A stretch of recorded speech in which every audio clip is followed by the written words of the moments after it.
All right, I am here with Cliff and Susan on the Georgia's Live podcast. What's up, guys? How are you? I'm good. How are you? Doing well. Thank you guys for coming on. Like a fine choir already. Susan, we had Yes, you on at the evidently. first. Yeah, we had you on at the first with of the pandemic, kind of talking about, um, with everything coming down with how musicians could be helped through the pandemic and stuff. Since then, obviously keeping up with you guys online a lot, so much. You guys are always so busy, everything from, where you guys are at with the Yadaloo Music Festival all the way to Cliff, your beard competition. And kind of some stuff we've been talking about with Clubhouse and whatnot. And we can dive all into this, but I just wanted to kind of welcome you guys to the podcast. And I really want to start with talking about Yadaloo Music Festival and Okay. kind of talk Awesome. about Yeah, that a little sure. bit.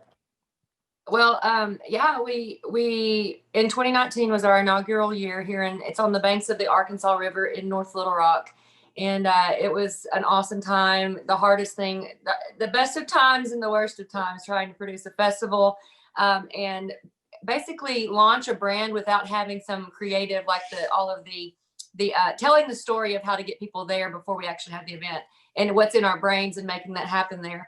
And so we came out of the first year winning Best New Festival of the Year, and you were there. I was watching your panelists. You were leading panels at the AFEA conference.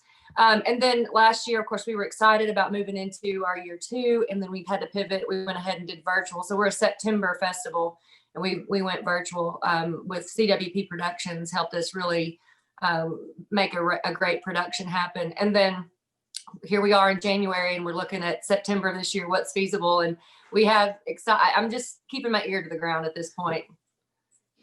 That was how was that first year of getting that festival up and going? Was that the first time you guys had done anything like that? Yes. Yeah. Yeah, it was stressful to say the least. It was fun too. But it was very fun. It was an experience that we wouldn't trade for anything. Yeah, I was telling Jenna Friday at AFEA, I said, had I been to the conference and heard all of the high risk and all of the horror stories from weather affecting outdoor events and all of the crazy stories I heard, I probably would have run the other direction and not attempted it. I think I didn't realize what I was getting into. It was a great concept and idea, and we brought it to fruition. But in knowing what it is now and how it's really a labor of love, and it's the long game, right? And there's a higher potential to not make it to your third year or even your second year than there is of making it. So we're just happy to be where we are right now with it. And I mean, one of the key parts to that was our guy Stan Jackson. Stan is the man, and he just kept us grounded through all of it, and was like basically it's going to be okay guy. Yeah. So yeah, but it was wonderful, and I think the outpouring from the community and sponsors and the relationships that we built through the chamber memberships and all the associations, Arkansas Hospitality Association, the AFEA, all the chambers. I think I'm a member of four chambers. And yeah, no, I mean, I love it. I think it's exactly where we want to be in life. But everyone is sitting here going, what are we doing? Where are we headed in the world? So it's an interesting time to be alive right now. Well, just kind of following you guys online and kind of how you were putting the festival together, you guys have a lot of energy, a lot of positive energy, and a network around Arkansas that you brought to it. And it's been cool to see that you've taken the streaming, as everything switched over to the streaming, the weight that you guys have thrown at that to kind of keep that energy going, as it's, obviously we're not able to do it live, but to keep the energy of the festival going for whenever we come back. What has that experience been, kind of switching over and kind of learning the whole streaming game? Because you guys have taken it to another level other than just setting your phone up and streaming. What is that process like? I'll let you answer that because it's the technology, and he's the guy that makes us sound good and look good. So, well, for our live shows, it was we had kind of for our Cliff and Susan live show. We learned some prior to the Yadaloo. Yeah, we were already kind of doing that before COVID. Pre-COVID, we were setting it up in our studio, in our home studio, and running our sound through my DAW that I do all my recording projects with, and so we kind of had a head start, I guess, when everything hit. And so we had our sound figured out. We actually created tutorials and tips and tricks for all of the artists that wanted to get online and do their live shows and have good sound, because most people were just setting up their iPhones. And I mean, that's how we started too.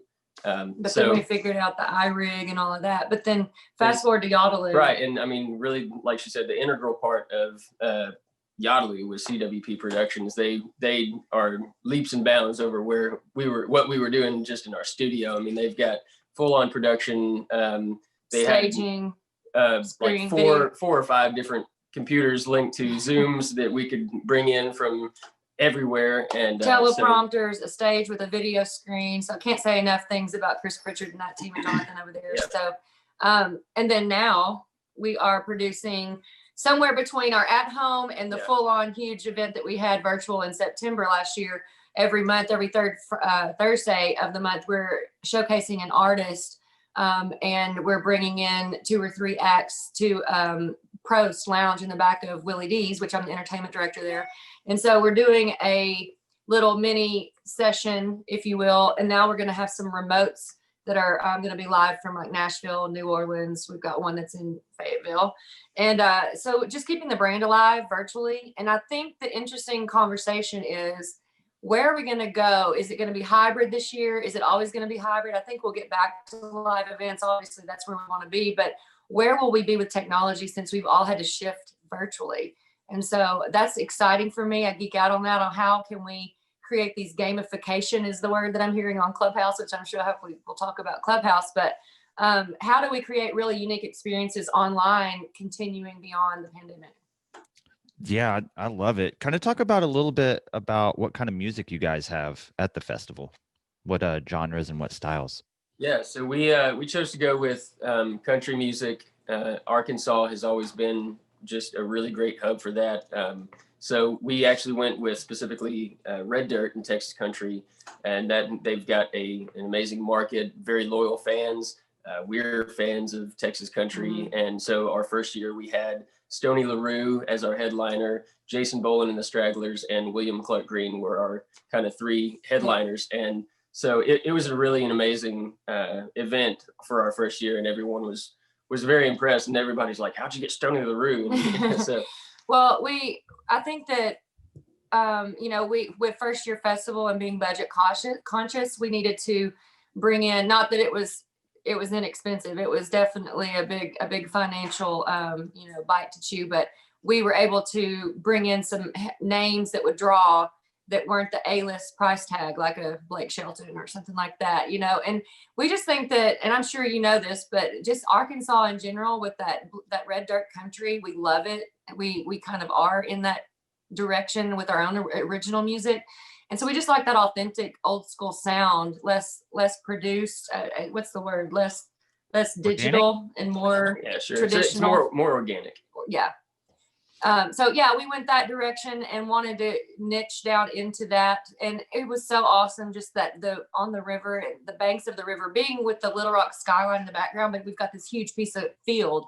So you feel like you're outdoors in the country-ish. It's definitely a vibe. And even from the artists, they were really complimentary of just the landscape around them. They were like, this feels great as a festival. So we were happy to hear that. Yeah. And then last year, virtual. So I think that answers your question, but had to box it up and put it online, almost going virtual. Yeah. So kind of so Cliff, how many instruments do you play? People ask me that all the time, and I really don't know. It's something different. It's like 8, 9, 10, something like that. I don't know. He picked up the what's that thing called, the melodica, the other day, and was playing Happy Birthday with the Gravel Yard Bluegrass Band. I was like, how are you just doing that? Robot keyboard. Yep. That's where did what did you start on? What was like your first instrument? So I started on drums. So I started as a drummer, and I started when I was about 4 or 5. Yeah. I wish I had my kit set up right now. Studio coming soon to a state near you. So I started when I was about 4 or 5, and eventually I picked up fiddle. I started asking for a fiddle when I was about 9.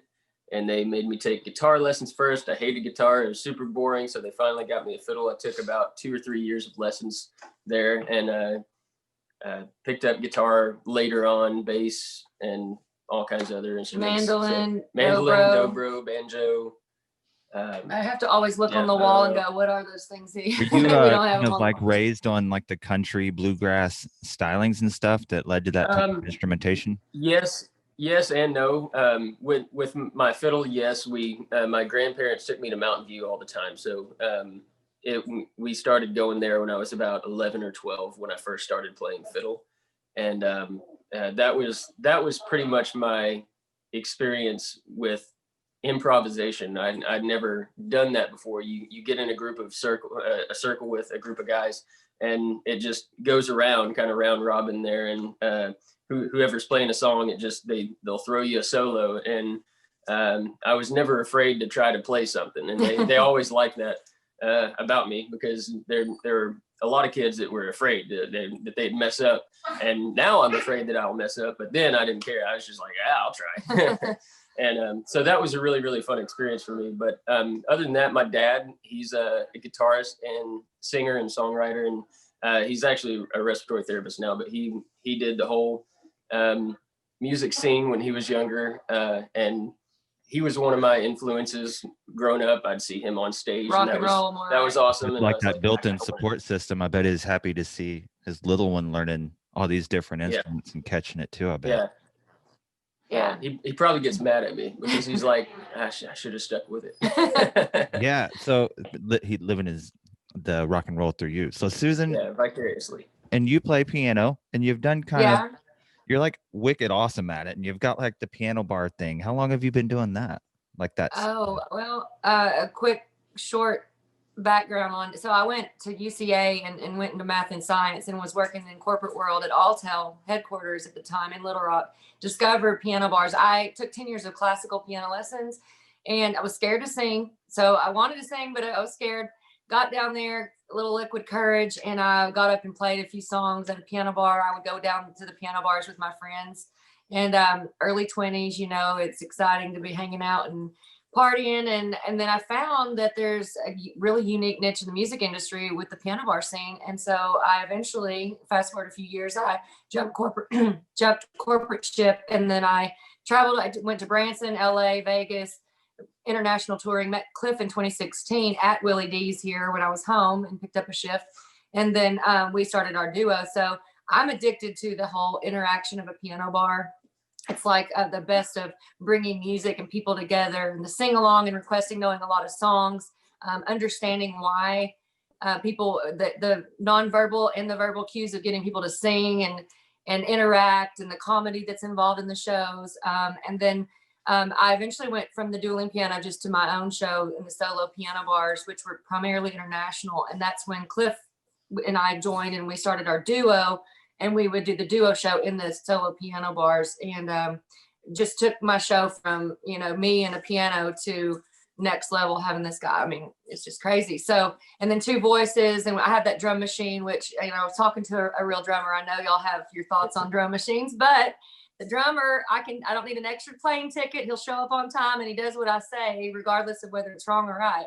But that, the sound of drum machine with my left-hand bass, keys, stacked, and then him on guitar or fiddle and two vocals, we have a pretty big sound as a duo. So that's been our niche in the last 4 years. And come full circle, we're trying to grow our business in Arkansas, and we were planning that prior to COVID, but we pushed into that a lot more now that we're here and not able to tour, and I kind of want to start a family at some point. So that's why we're really digging our roots in here.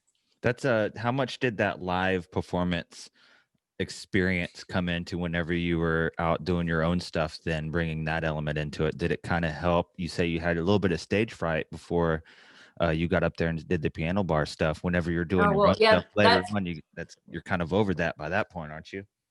Yeah. Oh yeah. Like I think I'd say she's the furthest from stage fright. Oh, I know. Yeah. Well, but when I first started, I think everyone has to find your skin on stage, like just be comfortable.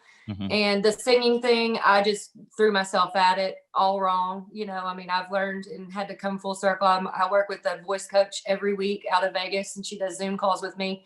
And so I've had to figure out my vocal instrument. But the piano always kind of came really easy because of my background in the classical. And then I had to teach myself to play by ear.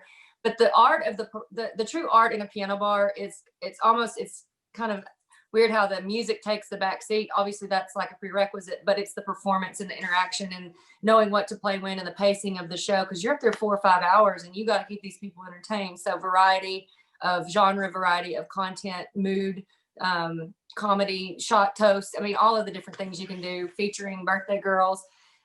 So I figured that out, and that's what I was addicted to. And I just kept coming back for more and just figuring it out, watching and learning. Had a few good trainers to show me what the ropes and teach me why things work and what to do and what not to do. So let's shift gears and talk a little bit about your guys' podcast, which I love, by the way, because Awesome. you throw out music, business tips that really do help musicians, and just straight to the point. And really, this is what kind of how you do it. Talk a little bit about your podcast, even though I just now did it. Yeah, no, I appreciate that plug. You know, that's great. And it means a lot that you would say that, because I've watched you do with your podcast, and I've really admired your work ethic and your branding and all of the things that you're into right now and have been. So your support system and where you are just from your heart, giving back to the community and helping other artists is, I think I appreciate it.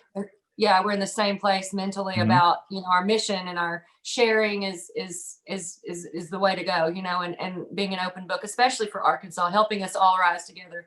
So that's really the sentiment behind the podcast. We started 12 days ago today. We've got to record our podcast for today.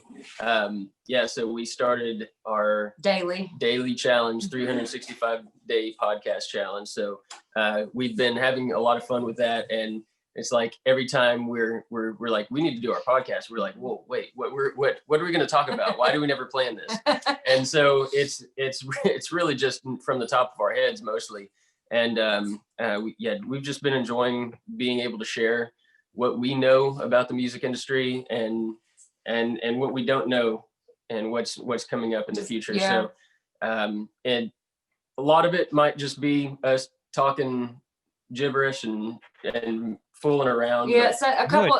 It's your guys' opinion, though. It's your angle from someone that does it for a living, though. So it's because I know exactly what you're talking about, where you're afraid to be like, I don't want this to be wrong, because if it is, but like, I feel like this is right. It's just our opinion. We're not speaking a lot of facts. We're not saying this is the way. Well, and here's what I said on one of the podcasts is that there's always someone behind you in your career, and there's always someone in front of you. And if you want to learn and grow, watch the people in front of you and try to be like them and learn from them.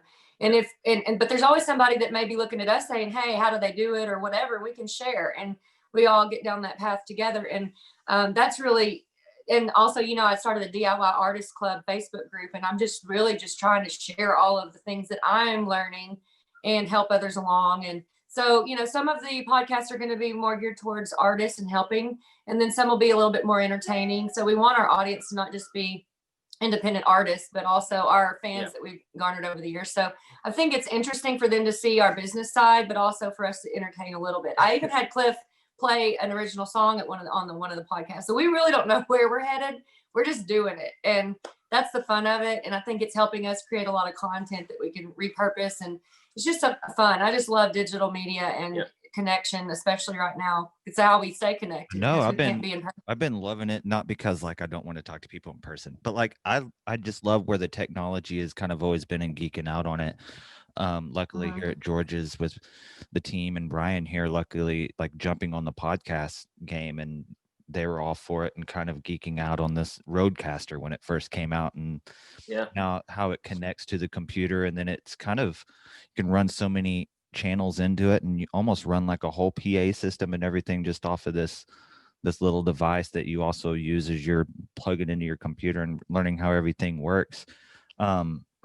Speaking of technology and connecting and stuff, talk a little bit about this Clubhouse thing.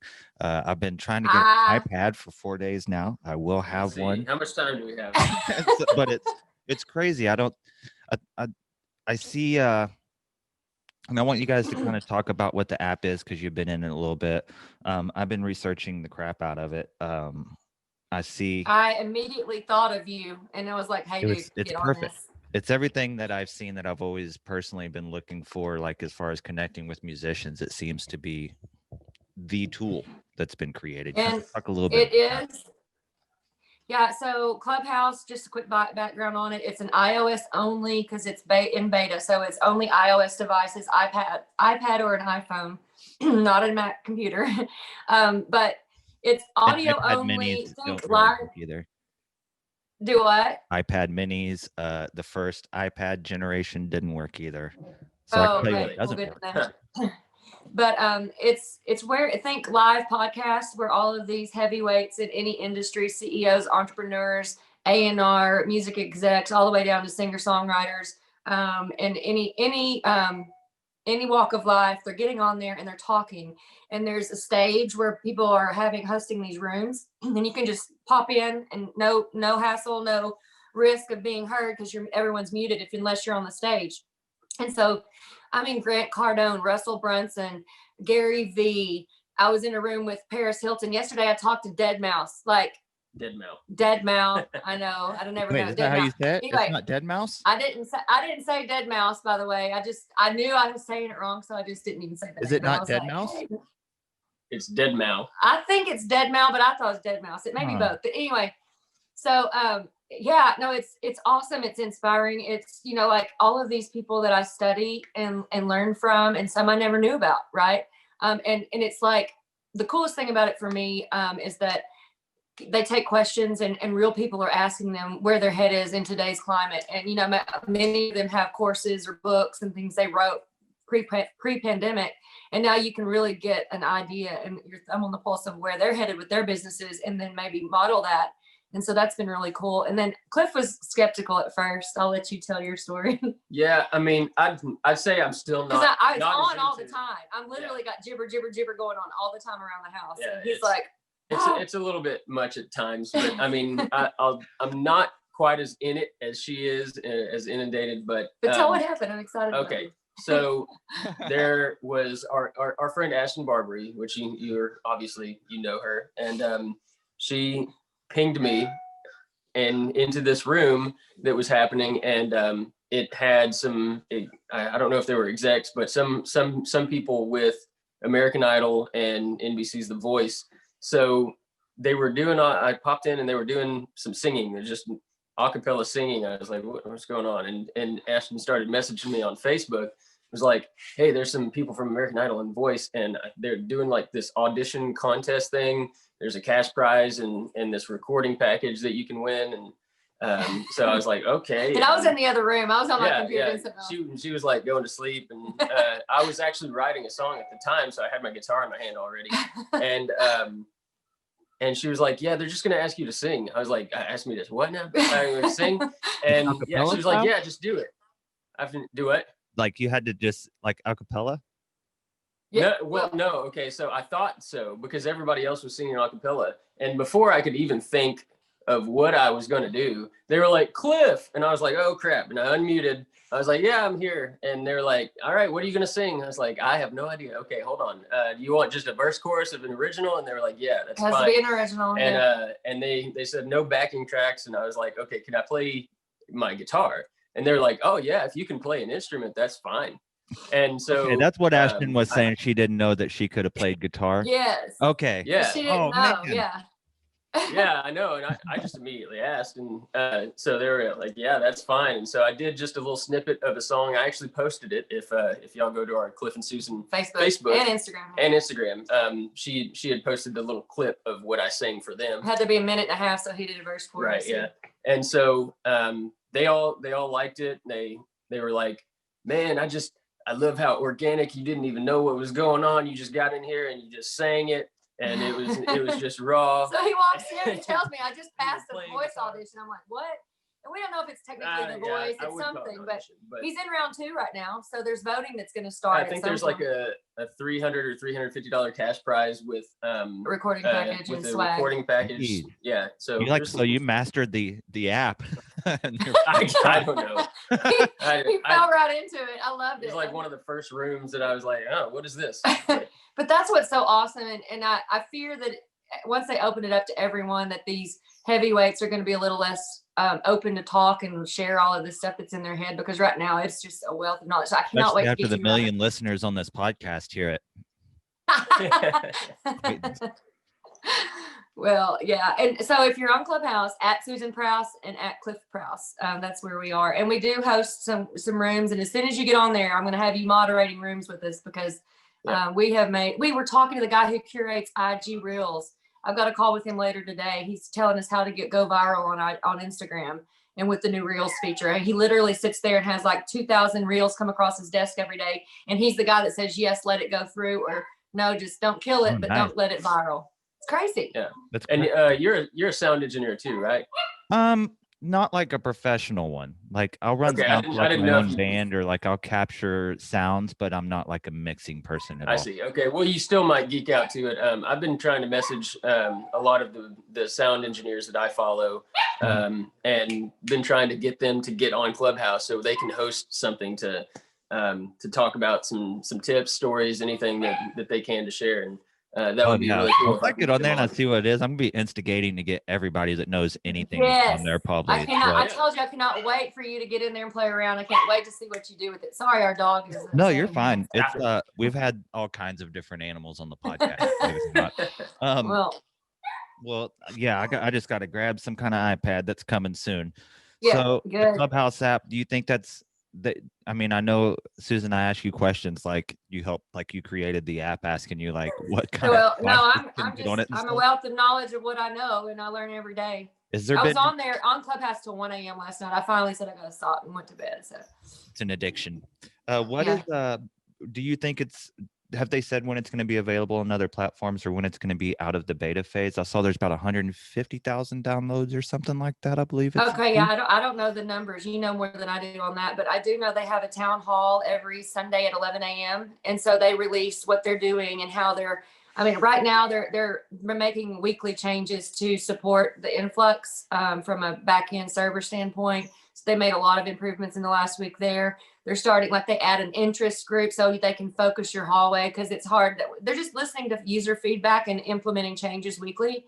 And then these key guys that have been there from the start will go off after they have their town hall, and they'll have these discussions all day on Sunday and like wrap up what it was and tell us what they heard and where they think it's headed. So I don't know when they're going to go to the other Android and all of the devices. And I certainly don't. The biggest question anybody when they get on there is, when is this thing going public? I want to buy stock. So the first thing I said. It's like, yeah, everyone, even a friend in California, he got on and he was like, holy crap, like, thank you. And I was like, I just happened on it. I was just paying attention online on Facebook, and a friend of mine who I respect, she was like, oh my gosh, I would listen to Clubhouse. I'm like, what's Clubhouse? Google it up. And I'm like, okay, add it. And then my friend in LA saw that I was adding it, and she got a ping message and she waved me in. And I was like, okay. And then I just dug around and I was like, holy crap, this is awesome. I was like, I can't wait to share it with everybody. And then you get only one invite whenever you get on it. So you have to use your invite wisely to someone like you. I think I used my invite on, I can't remember who my invite was used on, but then after you've been using, well, no, because after I was using it for a while, it started giving me 3 more invites. So I think I got a total 7 invites. And then now it hasn't been giving me any more. But here's a trick, here's a hack. If you go and make sure that whoever you know is on Clubhouse, if you're in their contacts on their phone, make sure they save your name and number, the number you're using to sign up on the app, and then you save their number in your contacts. As soon as you go and sign up and reserve your username and allow it to access your contacts, it will then ping anyone else in the room or in Clubhouse and say, hey, do you want to wave this person in? It won't use up your one invite. And I've been waving people in. So that's a hack right now that I think is important to make sure before you go reserve your name that both of you are saved in your contacts. So when it does that, it recognizes it. Awesome. That's a good little piece of info. Yeah, and I have I went out and immediately bought clubhousetips.today because I was trying to find Clubhouse anything that I could brand it, like grab real quick, and then just because I was like I don't want to answer the same questions over and over again, so I went and just bought that URL www.clubhousetips.today, and it goes to a landing page on our website where I just summarized everything that I know, and I keep updating that so that anybody wants to go and check it out, they can see how to do it. Just if like some of the words, they've got some words and lingo that they use out there, and like PTR, pull to refresh. If you don't know that, it means just pull down so that it refreshes the room, things like that. Cool. That's super helpful. That's clubhousetips.today. Yep. Awesome. Cliff, tell me about this new bluegrass band. Okay, so I met some of these guys a long time ago in Mountain View. Gravel Yard Bluegrass Band is the name of the band, and so they've gone through some different members, and somehow they ended up adding me to it. And so well, we had them on Yadaloo virtual. Yeah. So we had them on Yadaloo on the virtual festival, and I was like, wait a minute, I know some of these people, and they were incredible musicians and great people, and so I was like, I've really got to get into bluegrass again. I'd love to play with you sometime. And they were like, yeah, sure, anytime. Let's do it. And so Aaron Ferris is the bass player and actually the banjo player. If you watch the Yadaloo virtual concert, he was playing banjo at the time, but he plays different instruments. And so he had texted me and say, hey, we're gonna have just a little jam on the front porch over at Matt's house, and Matt is the guitar player. And so I was like, well, heck yeah. And so I went over there, and we really vibed together. And he was like, you've got to play in some of the gigs coming up. And so we've kind of found our little group. And it's been can I going claim really to fame on something? Sure. I turned my phone on live when we were on the porch session, and everybody was loving it. And my friend who books the talent at the Little Rock Zoo saw it, and then that was his first gig with them. He booked them at this zoo gig next to the elephants, and y'all were playing. And so we were basically playing to the elephants. They were like actually rocking out. Were they really? Yeah, they were liking it. Man, I had a bad elephant pun. I'm just gonna spare everybody, all the listeners, on it. So anyway, I interrupted you. So now they're working, and he knows Chris. Oh yeah, okay, yeah, I forgot. Yeah, you know the connection. Yeah, so Chris. Crazy story. I started playing, and I really met a lot of the musicians. A few of them that I play with, Robbie from Shindig. I play in a band called Thanks for Nothing that I've been in for like 17 years now. And I met the lead singer and bass player down in front of, it used to be called, I want to say maybe West Mountain Brewery, wherever, down on the corner of Dixon Street, right there on the corner. Used to be a brewery, and I used to play hand percussion out there when I was like 15 and 16 years old on Friday and Saturday nights. And we'd stand outside of Chester's and watch on the inside where Harold, who ran that club, he's over at Georgia's kind of helping out with that team. But I would stand there and I'd watch like Big Smith through the doors because I was only like 16. Then I'd play music on the streets and stuff like that. And I wasn't, I'd be playing in coffee shops and stuff like that. I wasn't like a street musician per se, but we would play on Dixon. And one night I heard this dude, it sounded like a young Roy Orbison playing, and there was like 10 people around him. And it's like, and why I was saying that is because if somebody new is playing on the street, you'll be like, hey, it's a new guy. Let's go talk to this new person and see what's going on and see if we can't jam together. It's like a few of us, and then this guy making like hemp necklaces and playing like a little djembe down there. Yeah. And so we met him, and it was insane. I've never seen anybody grab attention off the street like that at that point. Like, it was just insane how many people were like, who is this person? Singing, playing, all types of stuff. Mm-hmm. Became friends with him. We kind of recorded a little demo in my bedroom, 2 or 3 songs and stuff like that. And, he was kind of always on the road. He's like a real musician, he's a little bit older than I was at that time. And I'm like a little high school kid. So he was out on the road playing music, playing on the streets and stuff like that. And I would kind of follow him and all over the place. He just doing little things, and I'd see him playing in clubs and stuff. But I'd see him kind of in town for a couple of days doing something musically, and then he'd be gone again. So watching that video, I hadn't seen him in so long, and then seeing him, I was like, that kind of looks like Chris Denny. That'd be crazy if that's who that was. And then he started singing, and I was like, that's definitely who that's Chris Denny. That's nuts. That's cool that he linked up with you. So Christopher Denny on all of like the YouTube and stuff. I love his voice. And so being a fly on the wall in this living room, on the weekly, they're in here in this literally right here where we're sitting, and I'm just like listening. I'm just like, holy smokes. So I told you this in a message, but I was like, I really think these guys have the potential to go some places. So I'm going to do a lot of back end, I'm going to bring whatever I can to the team to help with the marketing and all of that. And Cliff is even writing for Bluegrass now. and they've got original songs, which they've not even released an original song as this band yet. So I think the timing is right. It just kind of fell together. Well, this was only our like second practice. Yeah, so but it's so good. third practice. It's so good. So yeah, we're excited about that. Bluegrass, I'm sorry, Gravel Yard Bluegrass Band. And they don't even have an Instagram. I'm like, okay, I got to get on that. You guys are so good in your infancy. Thanks. 4-part harmony with Chris as the lead, and just oh my gosh, and that the stuff you're seeing me share online, like the live streams, there's not even the banjo player who evidently is like top 10 in the world or something like. So the banjo player, I can't imagine what it's going to sound like when y'all get it all together. Yeah. So really send everybody where you want them to go check out your guys' stuff. Where do you want them? Because you guys do a lot. So where would you like them to kind of go to? I mean, you can pretty much find everything we do at Cliff and Susan on all of our socials, Facebook, Instagram, Twitter, TikTok.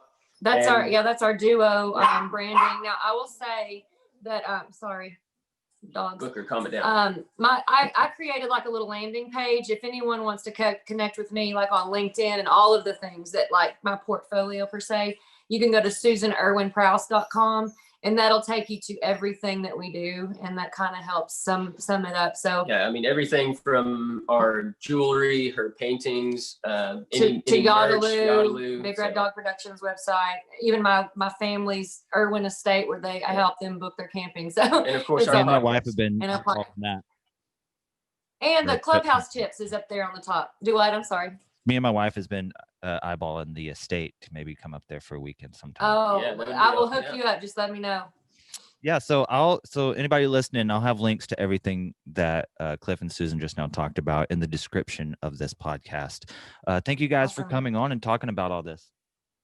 Yeah, thank you. I'm excited to get you on that clubhouse. I can't wait to see what happens. Oh, and also we're trying to put our podcast on Clubhouse, do it live with the Roadcaster. We've been working through the bugs and kinks there. So I think I see some future for this maybe there.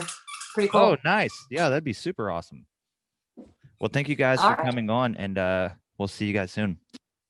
Thanks. All right. Thank you. See ya.